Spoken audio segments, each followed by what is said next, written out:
Welcome to SVGTV News for Thursday, July 24th, 2014. I am Jennifer Richardson with the details. There is said to be a need to include more men in the discussion of violence against women, as they are said to be the main perpetrators of these crimes. Minister of Gender Affairs Frederick Stevenson stressed at this point while speaking at the National Strategic Plan on Gender-Based Violence in St. Vincent and the Grenadines, which opened on Wednesday. Stevenson says if the men are not involved in the discussion, there will always be violence against women. Because there are some men who stick to the belief of long ago, and some women too, that if the man doesn't hit them, they don't love them.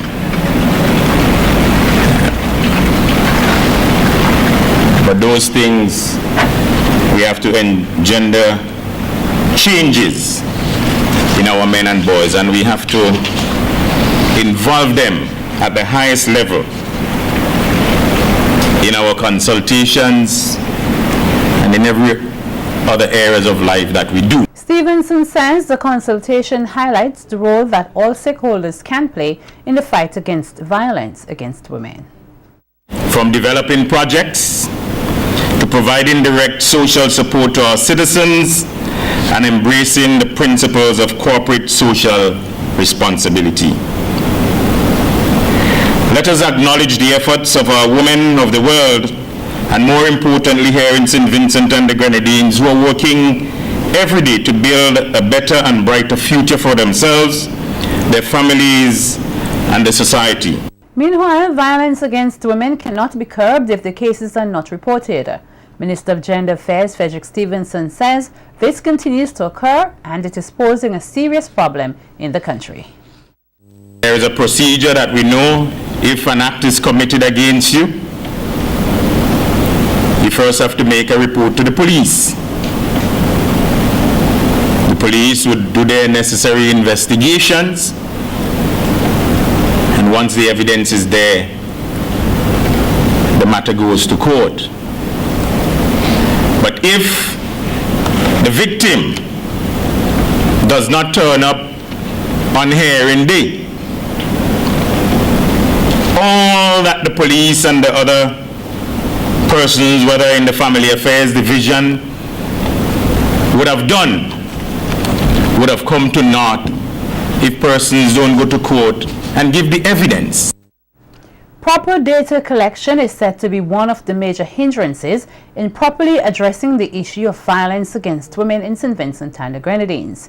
Consultants to the National Strategic Plan on Gender-Based Violence in SVG, Dr. Halima Deshang, on Wednesday explained that during the course of the consultation, much focus will be placed on the importance of proper data collection. Deshang further explained that steps have already been taken to retrieve and obtain critical information in some of the crimes committed. What would have happened a couple years ago, I think in 2001, a baseline study was completed by consultant Gayatri Pagas on sexual violence and some of the legal and law enforcement gaps. And as a consequence of that, I was then able to use that, as well as documents provided by Gender Affairs, discussions with police officers, and general other reports. Like I think St. Vincent earlier this year or earlier last year completed the CEDA report, CEDA, the Committee on the Elimination of various forms of discrimination against women, and as part of that they collected a number of data sets. Notwithstanding the availability of this material, there are obvious gaps. So I'm really happy to see that the government has taken initiative to address the legislative gaps, to address the gaps in data collection. Deshang says she is encouraged by the number of community activists and faith-based organizations that have shown their commitment to the consultation and the way forward. I think is really difficult when you consider that in such a small country the levels of violence are so high, that the police have so many reports, particularly of rape against adult women and statutory rape against both girls and boys. So when we think about, for instance, initiatives coming out of the Gender Affairs Division, like addressing teenage pregnancy, it tells you that some things are happening with our school-age girls that we really need to think about, and that the kind of changes we're asking for at all levels of society. Pastor Fidel Taylor is of the view that the church and the state may need to put their differences aside and work together towards a common good in an effort to curb the current crime situation in St. Vincent and the Grenadines. Pastor Taylor made a comment last Sunday on Hits Talk, which featured a discussion on the current crime situation in the country. The society is responsible for the cultivation and creation of opportunities for our children and to use alcohol and illegal drugs, resulting in dysfunctional homes, dysfunctional communities, and crimes against humanity. The time has come for the church and the state to work together to address the problems before things get worse. The root cause or causes of criminal behavior and crime in any nation,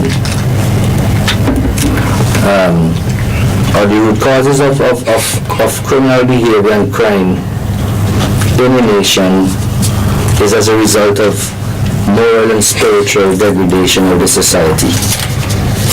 When people move away from God, they're opening the door and they're opening the floodgate for evil to come into their lives and their homes and into our society. The solutions to these problems lies with the powers of both the church and the state, and the time has come for both parties to put our differences aside, put politics aside, put religion aside, and put our country first, and come together to offer solution to this growing problem in our country and stamp it out before it is too late. Pastor Taylor further states that in order to be effective in dealing with crime, it is important to firstly find out what are some of the causes of the crimes. I do not have all the answers, but I think we have to come together to do our research, to do our study. For sure, as I said earlier on, I can put my finger on drugs. If we create an opportunity, if we create a demand for something, people are going to gravitate towards it. Anglican Bishop of the Windward Islands, the Right Reverend Leopold Friday, has spoken out on the events which occurred last Saturday at the funeral of former talk show host Eduardo E.G. Lynch, stating that what transpired was a manifestation of the political divide which currently exists in the country. Friday, by way of a release, states that this was not the time to blame or point fingers. He says what took place can be a catalyst for reconciliation and restoration. Since the event, persons have stated various opinions, including that the Reverend Ulrich Jones or the leader of the opposition, Annie Musis, should have attempted to quiet the crowd, and that the Prime Minister, Dr. Rav Gonsalves, should not have attended the funeral altogether. Coming up, St. Vincent and the Grenadines could soon see the first prosecution here for illegal dumping. More stories on the local scene when SVGTV News continues. Don't go away.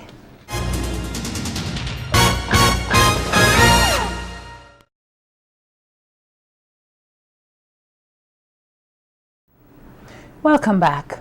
The Central Water and Sewerage Authority is confident that it will soon see the first person here prosecuted for illegal dumping. Collection Superintendent Craig Francois, in an interview with SVGTV News earlier today, indicated that in June they cleaned up a specific area in Edinburgh and some 240 sacks of garbage plus 5.5 large metal bins filled with garbage were removed. Francois says now that they have returned to the site, an individual has decided to dump illegally once more in the same spot. He says they were informed of the individual responsible for dumping, and the Solid Waste Management Unit is now in discussions with the police to have the individual prosecuted. And we have the name of the owner of the truck and the driver.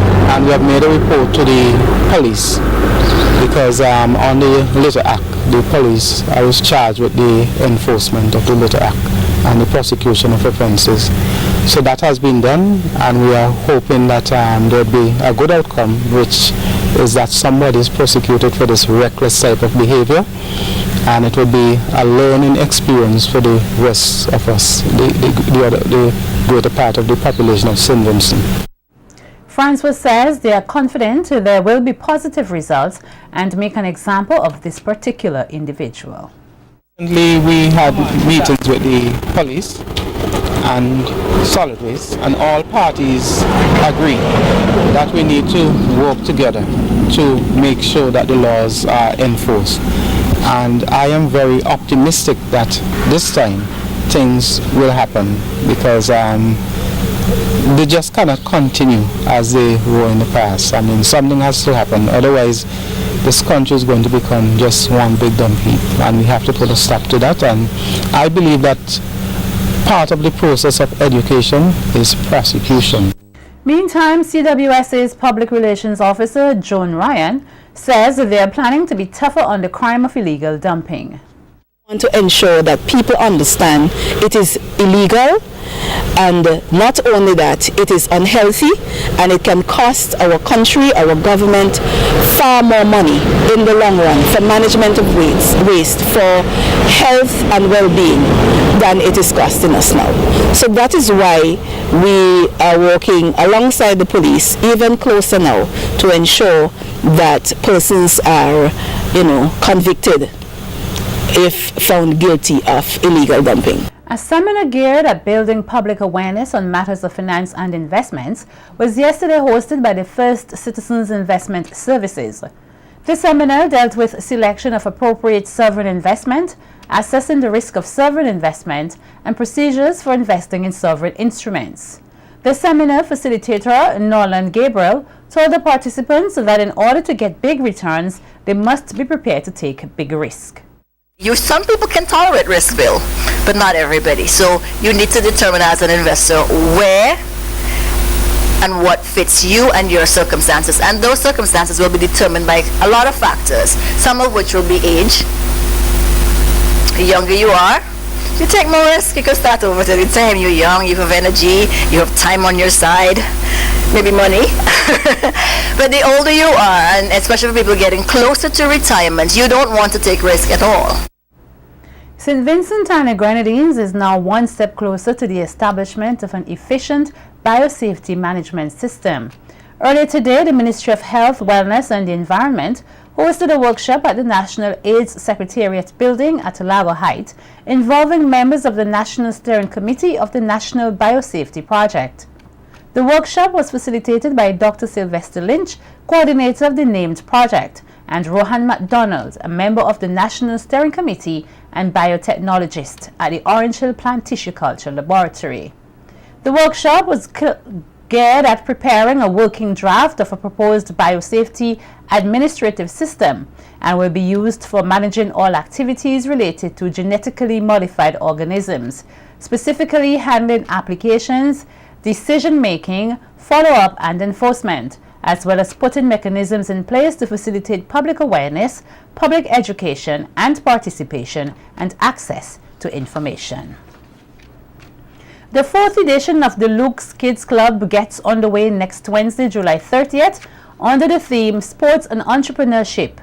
Head of the club, Luke Brown, told SVGTV News that the summer program this year includes the development and acquisition of sporting skills in various disciplines. Just come off of a couple of major sporting events right now. We have the Commonwealth Games going on, and we just saw the conclusion of the Football World Cup. And even if individuals are not interested in participating in competitive sports, I mean, it's just going to add years to your life and even life to your years if you're fit and you do regular exercise and whatnot. So we're going to look at that component. We're going to give the children who participate in the program the opportunity to develop their skills in different sporting disciplines, and we're going to have some experienced coaches. We are working together with the sports department in this respect. They're going to provide some resource people. We're going to have sessions with an Olympic gold medalist. According to plan, we're going to have local cricketer stars, we're going to have West Indian cricketers, some West Indian cricketers of yesteryear and some contemporary cricketers as well. Brown also explained that the entrepreneurship component of the program was important in order to ensure that the nation's youths become enthused about becoming the future businessmen and women.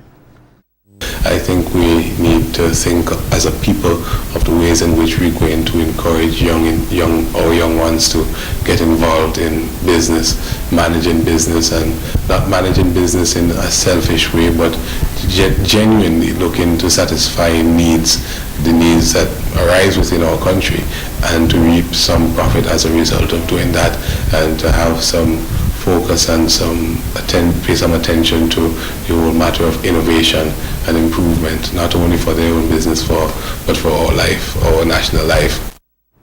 Meanwhile, according to Brown, the club was started to address some of the socio-economic issues facing some of the nation's youths. Brown further explains that the club has been growing and there are aspects of the program that have exceeded expectations of the organizers. He adds, however, despite such positive growth, there are some areas which need additional work. We have evolved quite considerably, and I must say that some of what has happened with the club we did not envision in the strict sense of the word when we were starting in 2011 back then. But you know, as in any organization, you meet new opportunities as you go along, you meet new challenges as you go along, and you just have to see how you could adapt and adjust and, you know, to take care of whatever it is and to take advantage of whatever opportunity you might have had. Andrew Richards and Sheldon Bino, both of Victoria Village, have been arrested and charged jointly for possession of 6 rounds of .38 revolver ammunition on July 17, 2014 at Brighton. Both accused, with legal representation from lawyers Joseph Delves and Grant Connell, appeared at the Serious Offences Court on Monday, July 21st before District Magistrate Zola Ellis Brown and pleaded not guilty to the charge. They were admitted to bail in the sum of $15,000 each with one surety. They were also ordered to report to the Stubbs Police Station twice weekly until October 14, 2014, when the matter is expected to be heard.